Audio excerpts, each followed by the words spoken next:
Time Warner Cable's local edition. My name is Brad Pomerantz, and we are joined today by Marty Cooper. He is a nominee for the Fernando Award, the highest honor one can receive in the San Fernando Valley for philanthropic involvement.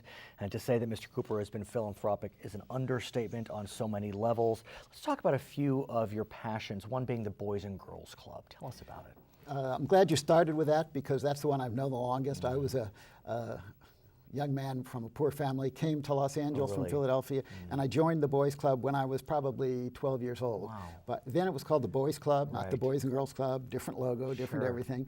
But I used to go there every day after school. In the Valley? No, I lived in Venice at the time. We moved to Venice, and there was a Boys and Girls Club in Venice. And it gave me the opportunity to see that, you know, adults could make a difference in the lives of young people. Then when I grew up, I decided this is the right place for me. And you are now vice chair, which is obviously a high honor, but I think what I'd like to really focus upon is what you developed, which is the Cooper Reading Challenge. Being in the communications business, and having been a journalist myself, I started out at the Los Angeles Times, it's very important for me that young people learn to read. And as important as learning how to read, have an appreciation for reading and books and all things. Absolutely.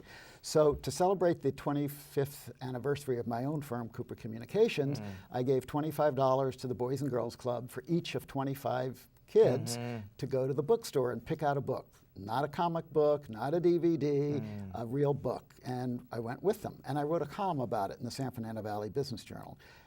After that, I got all kinds of phone calls and emails from friends saying, if you ever do this again, we'd like to be part of it. That was 8 years ago. We've expanded it now. We had, last year, 230 kids that business and civic and community leaders each sent me a check made out to the Boys and Girls Club for $25 for a kid.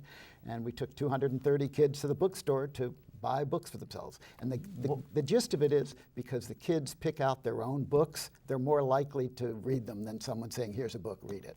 What do you see in their eyes when they grab their book? 81% of our kids come from families below the poverty line. So many of them walk in and say, I've never been in a bookstore before. And the word I would describe is awe. They walk in and it's just truly a whole new world for them. You're also involved in New Horizons. I know the organization dealing with the developmentally disabled. Why does that drive you? What's important to you about that group? Years ago, I lived next to a man who had Down syndrome. He was an adult. And I saw how he was treated in the community. You know, apprehension, fear, all of those negative emotions that people have sometimes when they're with people who are different than they are. And I said, the opportunity to play a role in giving those people a meaningful life, we use the word mainstreaming whenever possible, is important to me. And so when you think about that man, and you think about what you can do today and what you are doing today, what does that do for you?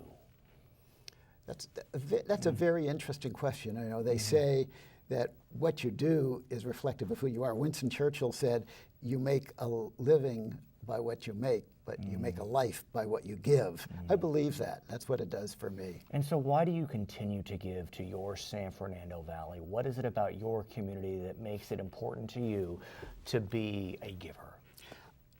I've been involved in a lot of philanthropic things. I was chairman of VICA, I was chairman of this and that. I was on the board of the American Cancer Society, and I realized that I was not getting anything back. I was writing checks, I was going to meetings, there was another board member, but there was no feeling for me beyond that. So I sat down and I said, what's important to me? And I came up with 3 things. I said, 1, I wanted to be in the San Fernando Valley, that's where I live and work. 2, I want to be able to do more than give money. And 3, I want to see the fruits of my labor. And you have, his name is Marty Cooper. I'm Brad Pomerantz. It's Time Warner Cable's local edition.